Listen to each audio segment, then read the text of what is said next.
Pahalgam false flag operation यकीनन एक और भारतीय भोंडी साजिश है जिस पर न सिर्फ इस साजिश के जो मुतासरीन हैं उनके लवाकिन इस वक्त मोदी सरकार जो है उस पर बरस पड़े, बल्कि जो अपोजिशन जमातें हैं इस वक्त वो भी बहुत आड़े हाथों इस वक्त भारतीय हुकूमत को जो है वो लिया जा रहा है। और ये एक बात वहां पे की जा रही है और उस पर बाकायदा अब तो खुद इंडियन सरकार जो है वो भी इसे इंटेलिजेंस की नाकामी जो है वो करार दे रही है। साथ ही साथ ये सवाल भी उठ रहा है अपोजिशन जमातों की तरफ से कि जनाब सरहद पार से अगर कोई आया तो कैसे आया, वहां से कैसे चला गया। इसके ऊपर अमित शाह जो है उनसे भी इस्तीफा जो है वो मांगा जा रहा है और साथ ही साथ नरेंद्र मोदी से इस वाक़े को इसकी जिम्मेदारी कबूल करने के लिए भी कहा जा रहा है। इस पे दुनिया भर में और फिर बिलखुसूस जिस तरीके से जो FIR इसकी मज़ाक़ खेज़ काटी गई वो खुद जग हसाई का सबब बन रही है।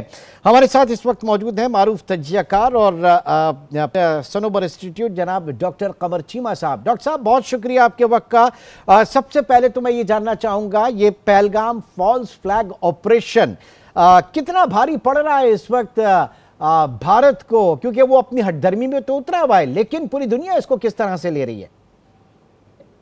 बहुत शुक्रिया। देखिए पहली बात तो ये है कि अमेरिकी सदर ने आपको देखें उनका जो बयान आया कल, उन्होंने एक इंतहाई इसको नॉन सीरियस इशू देखा है। उन्होंने कहा कि जी ये 1500 साल पुराना इशू है, तो वो बेसिकली इंटरेस्टेड ही नहीं है नरेंद्र मोदी की कहानियां सुनने में। और अगर आप ये देखें कि ये बेसिकली फॉल्स फ्लैग जो करवाया गया था ये अमेरिका की अटेंशन लेने के लिए करवाया गया था। इंडिया ये चाहता था कि जो वेस्टर्न एलाइज हैं इंडिया की उनको ये बताया जाए कि हम बड़े मुतासर हैं इस खित्ते में।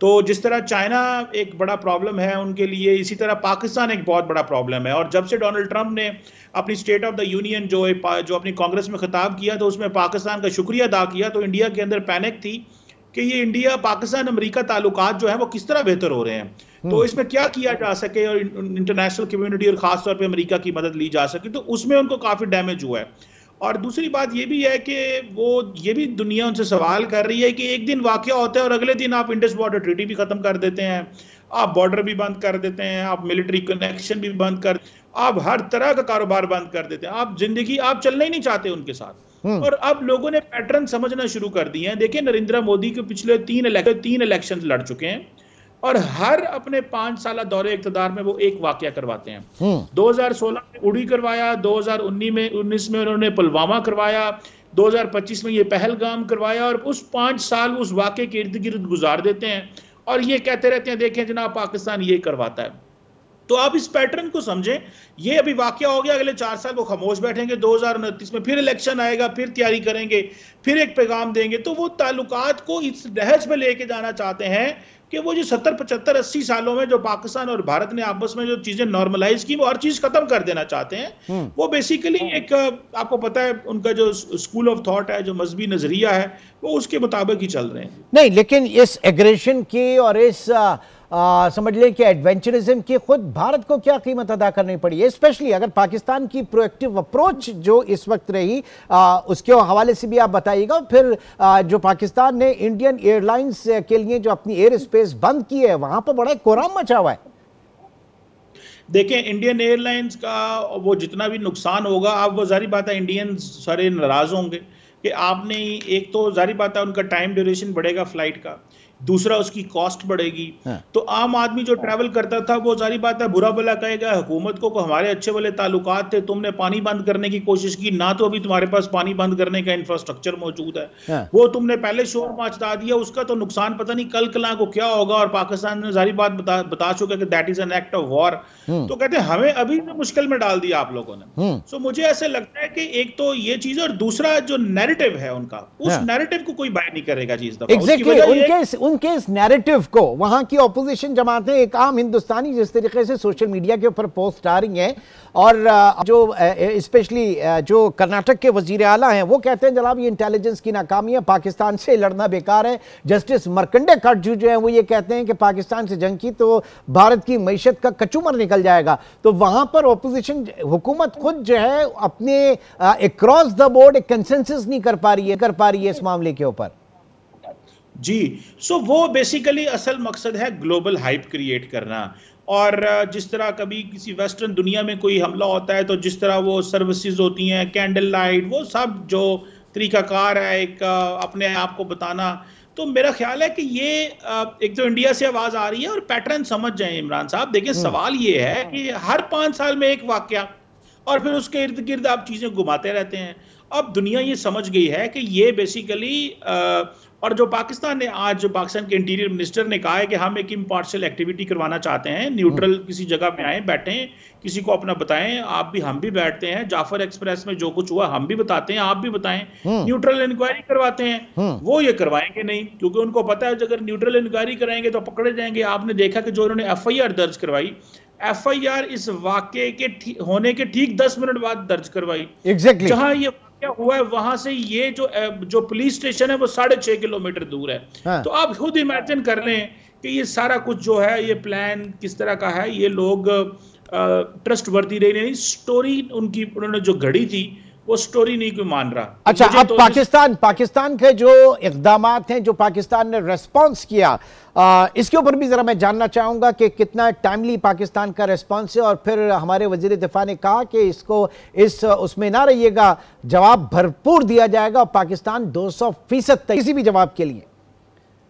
देखिए हमारी पॉलिसी भारत के हवाले से क्विड प्रो को प्लस, तो अगर आप हमें एक मारेंगे तो हम 3 मारेंगे। तो देखें इंडिया के पास कैपेबिलिटी तो है और कैपेबिलिटी हमारे पास है, तो हमने तो इनिशिएट नहीं करना। ये हमारी पॉलिसी ये है कि हमने कुछ शुरू नहीं करना, हमने हमला नहीं करना। वो करेंगे तो फिर हम उस क्विड प्रो को प्लस काम करेंगे। वो जो भी फिर हमसे हुआ, जैसे चीजें हमसे चलाई गई हम वो चलाएंगे। मेरा ख्याल है कि ये इंडियन गवर्नमेंट जो है ये सिर्फ मीडिया को सारी इंफॉर्मेशन दे के जिंदा है, बाकी अवामी सतह पे ये तासुर मौजूद है कि ये हर 4 साल बाद 3 साल बाद वाकया होना और उसको इतना चलाना, इतना शोर डालना, इतना कुछ करना, मैं समझता हूँ कि ये दिस इज ओवर नाउ। और इतनी लंबी कहानियां सुनाना, दुनिया अब समझ गई है इन सारी कहानियों को। तो अमेरिका की आपने बात की, जो दीगर ज़ाहिर है कि वो जो कॉमन फ्रेंड्स हैं, रियासतें हैं और खित्ते के दीगर ममालिक हैं, वो किस तरह से देख रहे हैं? सूरत हाल बेहतर कैसे होगी? ज़ाहिर है कि जंग जो है वो किसी के हक में नहीं है। देखिए जी, प्रॉब्लम यह है कि इस खित्ते में ना तो इंडिया ये चाहता है मीडिएशन, ना वो किसी थर्ड पार्टी को इन्वॉल्व करना चाहता है, ना वो डायरेक्ट बात करना चाहता है। तो ये एक जिंगोइज्म है वहां पे, जो वन साइडेड अपनी मर्जी से सारी चीजें करना चाहते हैं। तो इस चीज को जहन में रखें कि ये वन साइडेड ही होगा। और वन साइडेड ये है कि वो बात ही नहीं करना चाहते, वो ताल्लुक रखना ही नहीं चाहते। मैं समझता हूं कि नरेंद्र मोदी साहब को समझें, उनकी पॉलिटिक्स को समझें, उनकी चीजों को समझें। अगर आप नहीं समझते तो फिर हमारी गलती है। हमने हर उनके इलेक्शन में उम्मीदें लगा ली कि उनसे बात होगी, हर वज़ीर आज़म ने उम्मीदें लगाई कि उनसे बात होगी। सो मैं नहीं समझता कि हमें शायद नरेंद्र मोदी को थोड़ा मजीद समझने की जरूरत है। ठीक, और इसकी कीमत खुद भारत को क्या अदा करनी पड़ेगी? नरेंद्र मोदी का जो एरा, जो राइजिंग इंडिया, शाइनिंग इंडिया का उनका जो दावा पिटा है बुरी तरीके से, खुद भारत जो है वो क्या इसकी कीमत अदा करेगा? देखिए वो तो कीमत, नरेंद्र मोदी साहब को बेसिकली गुस्सा बहुत है कश्मीर के ऊपर। कश्मीर ने क्योंकि उनको वोट नहीं दिया, कश्मीर में वो इलेक्शन हार गए। पहले उन्होंने 370-35 के स्टेटस को रिवोक किया, फिर 5 साल इलेक्शन नहीं होने दिए। जब सुप्रीम कोर्ट ने कहा कि इलेक्शन करवाओ, इलेक्शन करवाए, तो उसके बाद इलेक्शन हार गए। तो वो अब जो टूरिज्म स्पॉट है उसको हिट कर रहे हैं ताकि बाकी इंडियंस वहां ना जाएं और वहां पे कश्मीर अकेला रहे, कश्मीर आइसोलेटेड रहे, कश्मीर बाकी इलाके में इंटीग्रेट ना कर सके। सो वो बेसिकली कश्मीर को सजा दे रहे हैं, मुसलमानों को वहां पे सजा दे रहे हैं। तो और वो ये देते रहेंगे बिकॉज उनकी, आपको पता है, पॉलिसी है, वो इससे पीछे नहीं हटने वाले। वो एक लॉन्ग टर्म इस अंदाज में चलते रहेंगे। ठीक है, बहुत बहुत शुक्रिया। डॉक्टर कमर चीमा साहब इस वक्त हमारे साथ मौजूद थे, जो अब तक की डेवलपमेंट पे हमें अपडेट कर रहे थे, अपना तज्जिया दे रहे थे। जिस तरीके से भारत का जो एग्रेशन है, जो जंगी जुनून है, उसकी वजह से 2 न्यूक्लियर स्टेट जो है वो आमने सामने हैं और दुनिया इस वक्त देख रही है कि भारत जो है वो किसी पल जो है वो चैन से नहीं बैठ रहा, लेकिन इस एग्रेशन की कीमत पूरे खित्ते को अदा करनी पड़ेगी।